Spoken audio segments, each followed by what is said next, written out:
All right, what's up, adventure athletes? Today we have some core progressions for you to go along with your strength training. So obviously you see the post, so today's strength training we're going to work on pistol squat progressions and pull-up progressions again. And if you can do pistol squats and pull-ups, obviously working on the strength of those exercises. And next week I'll shoot a little bit of mobility work for pistol squats as well, mobility and balance, so hopefully you get something out of that. But today I want to talk about core strength, because core strength is going to make you better at pull-ups and pistol squats. You gotta be able to create that tension, right? And so you heard me talk earlier about when we go to lift things, we go, we make that noise, our core tightens to create pressure and stabilize our spine, and pressure to strengthen our body to make us stronger. And so we want to do that in a controlled environment and really force that tightness in our training, so that way when it happens in the real world, or when it happens when we need to just kind of subconsciously make it happen, like in a pistol squat or a pull-up, that it does just effectively happen. So I went over the hollow rocking progressions with you, but I'll go over that with you one more time. And then we're going to take it to a suspension trainer, or a power wheel. Suspension trainer and power wheel are very, very similar. They're subtly different, and so if you want to do one over the other, or both, that's great. It just depends on what you have at home. I'm going to take you through dragon flags and progressions to dragon flags, and then really those same progressions when it comes to front levers. Okay, so here we go.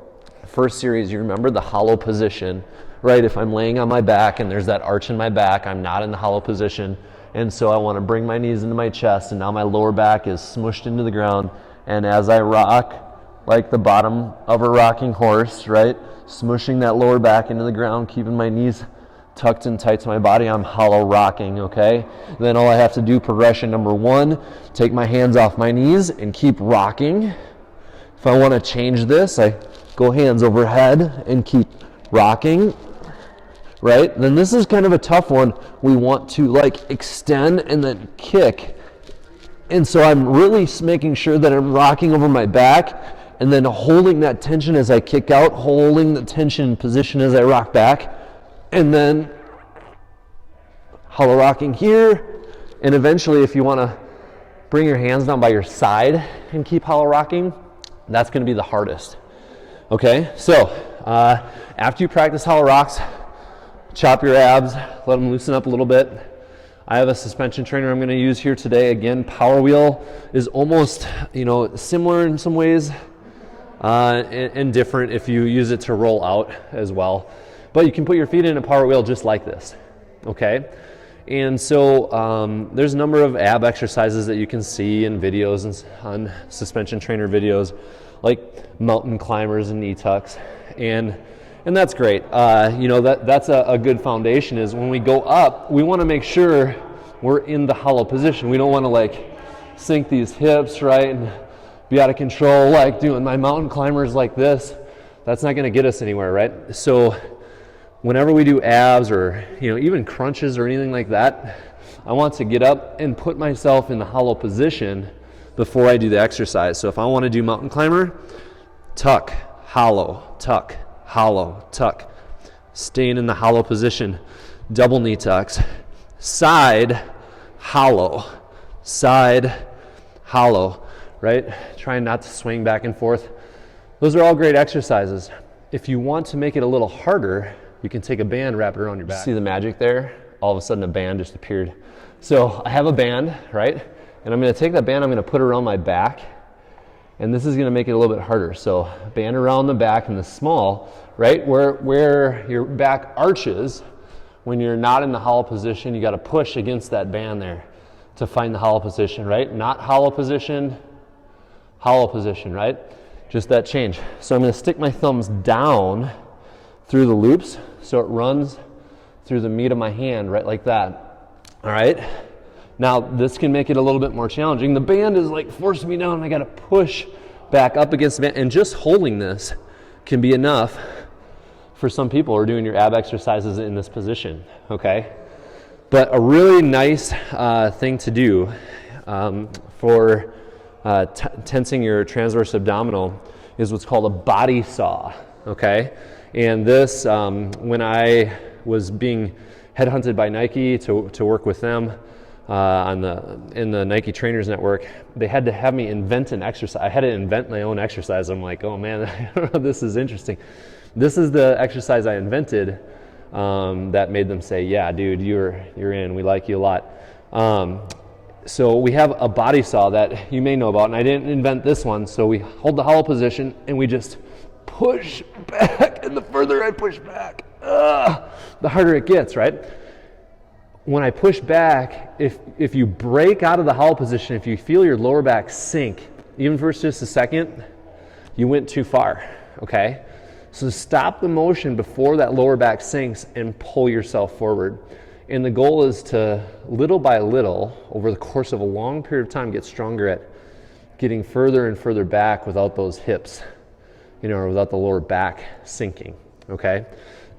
So the exercise that I did for Nike was when we run or hike or climb, right? A lot of different things. One knee is in flexion, one hip is in flexion, and the other hip is in extension when we're running or walking, okay?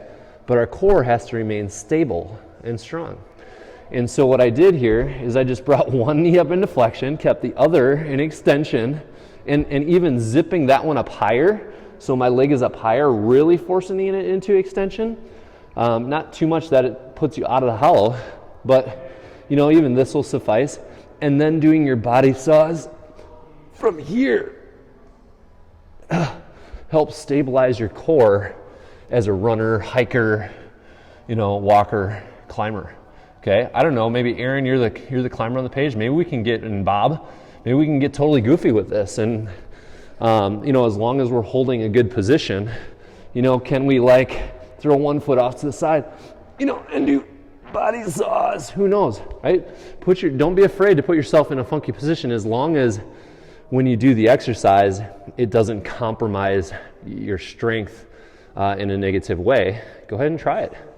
So play around with that. I think you'll enjoy it.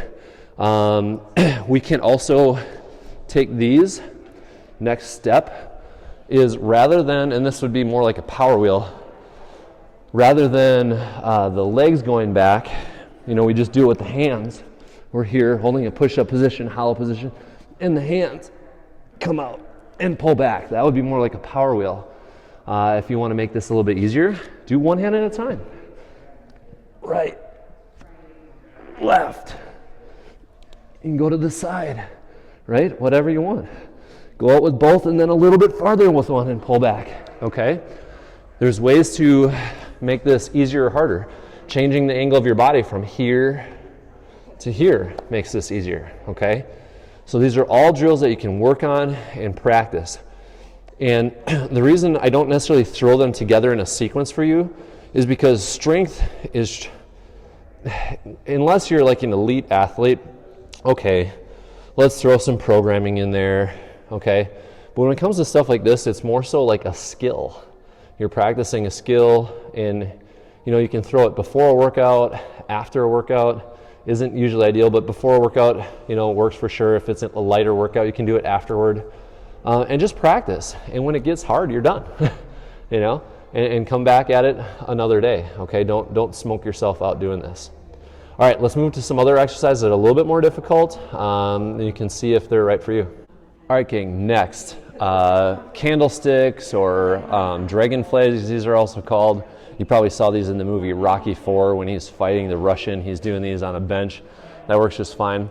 I like to, if possible, you can really do it with any stable object behind you, with any kind of grip. I like to choose a deadlift grip because I feel like this really strengthens my deadlift position, reminds me a little bit more of a deadlift. So, if you're a sumo deadlifter, maybe you want it narrower, and if you're traditional, maybe wider. And so I'm a traditional deadlifter, and so I put a bar right behind my rack here. And let me just demonstrate what a dragon flag or candlestick looks like, and then we're gonna break this down a little bit into other progressions. So basically, I'm gonna get my deadlift grip. I'm gonna go up to my shoulders and lead down with my heels and then back with my hips. Okay? The first time I did this, I felt like my abs were going to rip out of my chest, my stomach. So you got to be very, very patient with learning the strength on this one. All right, so a couple of progressions. First one, knees bent. Well, actually, first one is everything we've gone over so far. Like, don't progress to this unless you've practiced those and you feel strong and you're like, yeah, I'm good with these. I have them pretty well mastered, or I'm getting them down really well. Let me try something a little bit more difficult. Then we want to move to the dragon flag. So when you do it with bent knees, what you need to know is you're going to keep pressing your hips up and come down with your feet. All right? So you're going to come into basically like this bridged position here, and then you're going to pull back from here without having your knees, essentially lead the way. Okay? Move a little bit further back. Okay, so I'm going to bridge those hips up, touch, come back with the hips. And there it is right there. It's a pretty easy version. Next version, one leg straight, one leg bent. Okay, here, same thing. Lead down with the hips, or down with the feet, and back with the hips. Also just not going down all the way.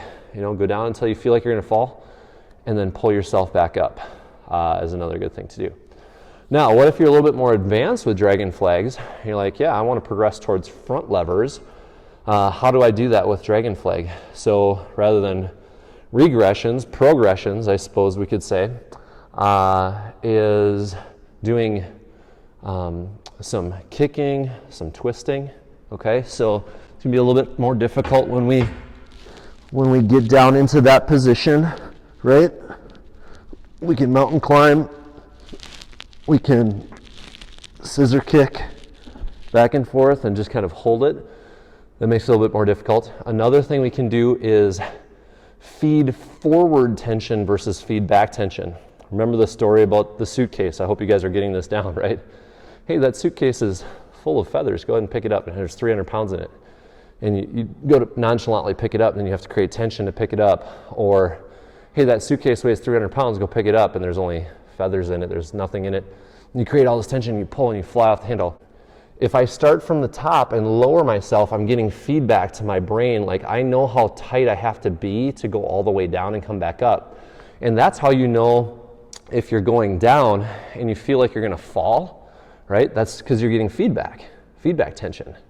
So when you feel like you're going to fall, or when you feel like you can't come back anymore, then you stop and you come back rather than going down all the way. Feed forward tension, we have to create the tension first in our mind, in our body, and then apply it. So it would be starting from the ground up. So rather than, just rolling up to the starting position and doing our front lever from there, I'm going to start here, okay? What I want to do first is find the hollow position. So I'm going to bring my feet into my chest, hold the hollow position as I kick back, create the tension, and then pull up from there, okay? You want to make it harder, start with your feet on the ground and just do a back pressure crunch from here. Think hollow position and up, okay? Very difficult way to initiate your dragon flag. And if you can do that, you're ready to start working on fun front levers, which might just be for my, if you have a good spotter and you can get through a lot of these, then feel free to try them out. They're definitely going to make you a lot stronger. Let's go check it out. Okay, front levers.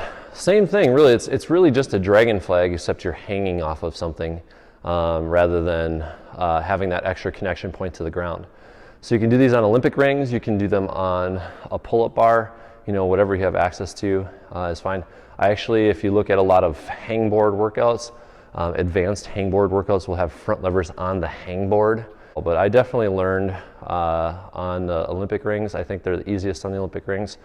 And I'll basically just tell you everything I know about them. So first things first is when you're doing these, start out from feedback tension. So you're going to start out like in that candlestick position, totally vertically upright. All right, you have to, kind of like when we're doing our pull-ups, we have to think about bending the bar, breaking the bar, pushing the bar forward like we do in our straight arm pull downs, okay? That all applies. So I'm gonna kind of get this going on, right, as I'm doing the exercise. Next thing, doing it with one knee bent and one leg straight. Totally fine to start learning. So I come up, I'm here, I'm gonna bend one knee, and I'm just gonna come down in my front lever, hold it, and then pull back up. If you come down, you can do your mountain climber and come back up.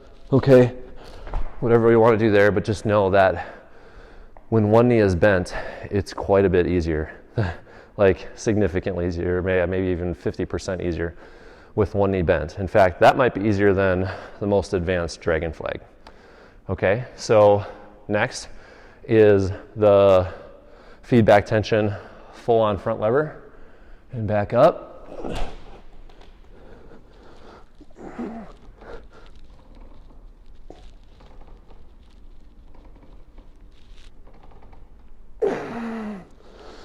Okay, very difficult.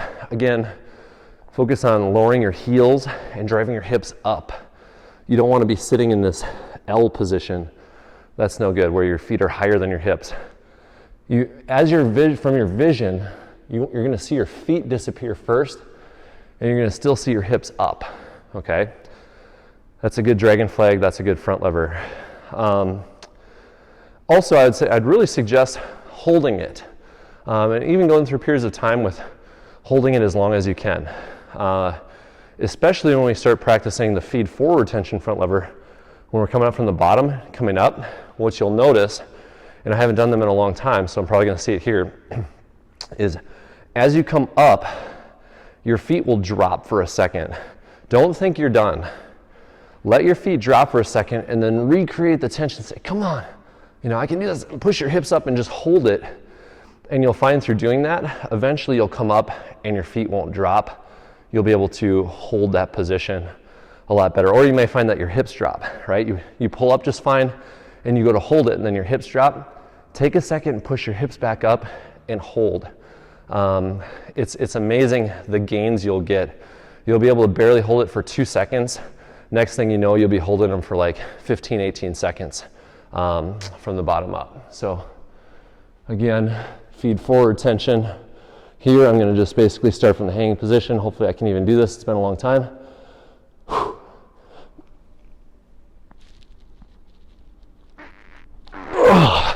Create the tension and pull, all right? So those are some awesome core strength progressions that you can use. Wow, I'm seeing all sorts of spots now. A bunch of core strength progressions that you can use that are going to help you basically with everything. You're going to see a huge, huge impact in your pull-ups and your pistol squats. So hope it helps. Until next time, good luck with your training.